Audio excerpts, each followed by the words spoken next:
ছিলাম আখিরাতের আলোচনা করতেছিলাম যে আল্লাহ বলছেন এই যে এতগুলো মানুষ, আল্লাহ বলবেন যে তুমি এই দলে চলে যাও।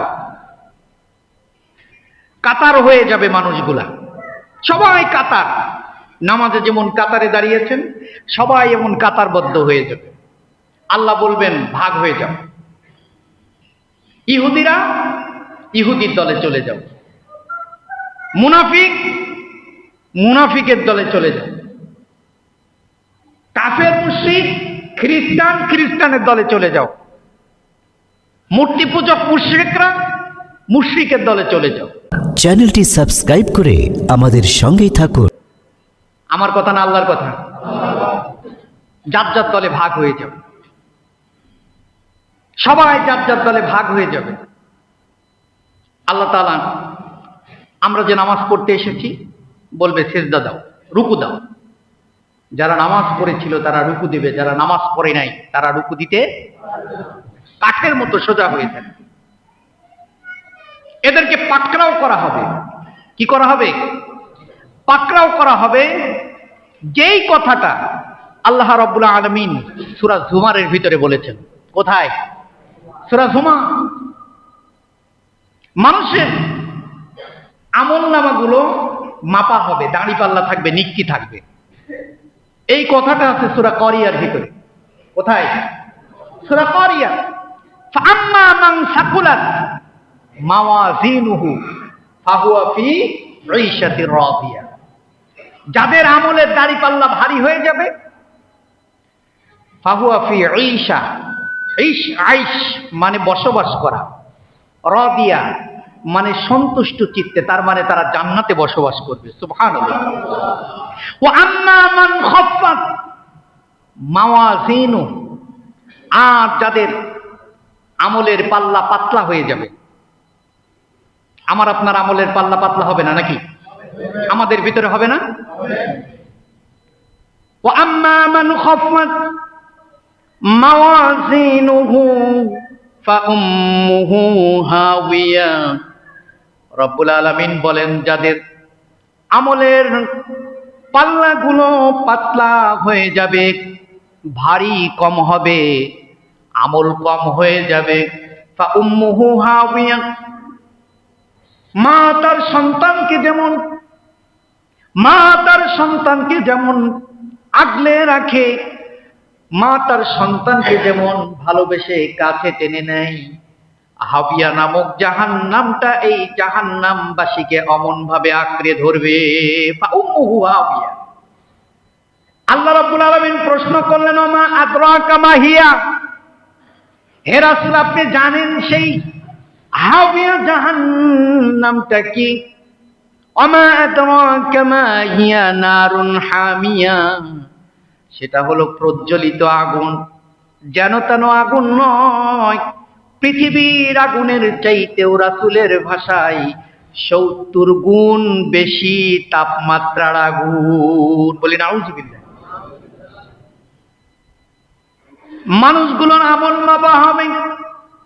আমল মাপার পরে যারা আল্লাহকে অস্বীকার করেছে, আল্লাহ রাব্বুল আলামিন সূরা জুমারের ভিতরে বলেন, وَسِيقَ الَّذِينَ كَفَرُوا إِلَى جَهَنَّمَ زُمَرًا।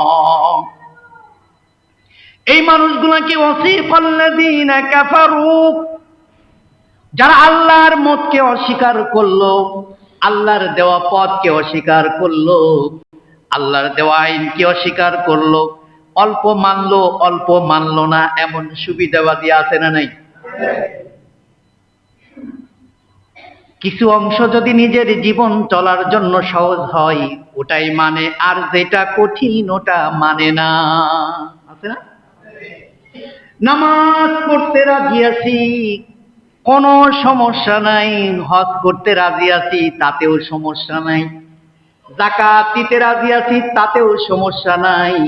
কিন্তু জিহাদের জন্য ডাকলে, যারা জিহাদের পথে ডাকে তাদেরকে জঙ্গি ট্যাগ দেওয়া হয়।